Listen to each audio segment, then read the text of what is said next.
Pembangkit listrik tenaga air atau hydropower awal mula dikembangkan pada tahun 1770-an oleh seorang yang bernama Bernard Forest de Bellido. Beliau adalah seorang insinyur berkebangsaan Prancis. Pembangkit listrik tenaga air atau hydropower mengacu pada konversi energi dari air yang mengalir menjadi listrik. Itu dianggap sebagai sumber energi terbarukan karena siklus air terus diperbarui oleh matahari.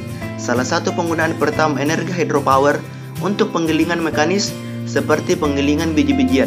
Tetapi saat ini modern, pembangkit listrik tenaga air menghasilkan listrik. 5 komponen utama di pembangkit listrik tenaga air. Yang pertama, waduk atau bendungan.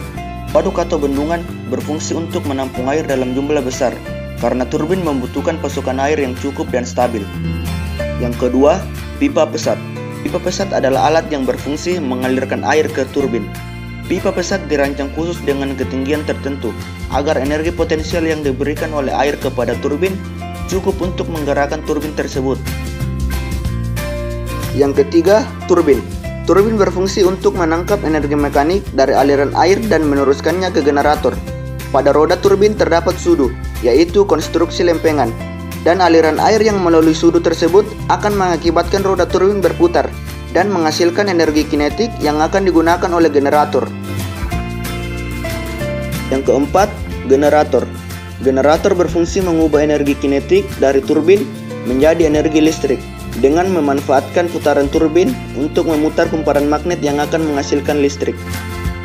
Yang kelima, jalur transmisi. Jalur transmisi berfungsi untuk mengalirkan arus listrik dari pembangkit listrik tenaga air ke rumah atau industri. Cara kerja dari pembangkit listrik tenaga air. Pertama, air dialirkan dari bendungan menggunakan pipa pesat menuju ke turbin. Di dalam pipa pesat, tekanan air akan naik. Turbin berfungsi mengubah energi potensial menjadi energi mekanik. Setelah air sampai ke turbin, air akan memutar sudu-sudu dari turbin sehingga turbin akan berputar. Perputaran turbin inilah yang akan dihubungkan ke generator dengan bantuan poros dan gearbox.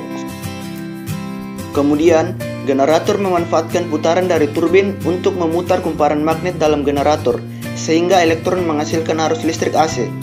Kemudian generator disambungkan dengan transformator step up untuk menaikkan tegangan listrik sebelum ditransmisikan ke jalur transmisi. Dari jalur transmisi inilah listrik dialirkan dari pembangkit listrik tenaga air ke rumah-rumah dan industri. Kelebihan dari hydropower. Pertama, energi terbarukan dan tidak akan pernah habis.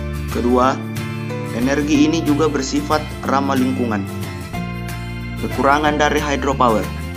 Pertama, membutuhkan biaya yang lumayan banyak untuk mengubah air menjadi energi. Yang kedua, membutuhkan waktu setidaknya 4 tahun baru dapat digunakan.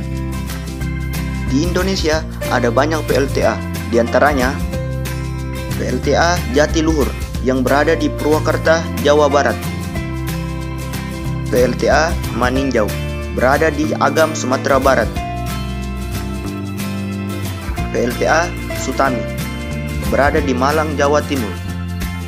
PLTA Sigura-gura berada di Simorea, Sumatera Barat.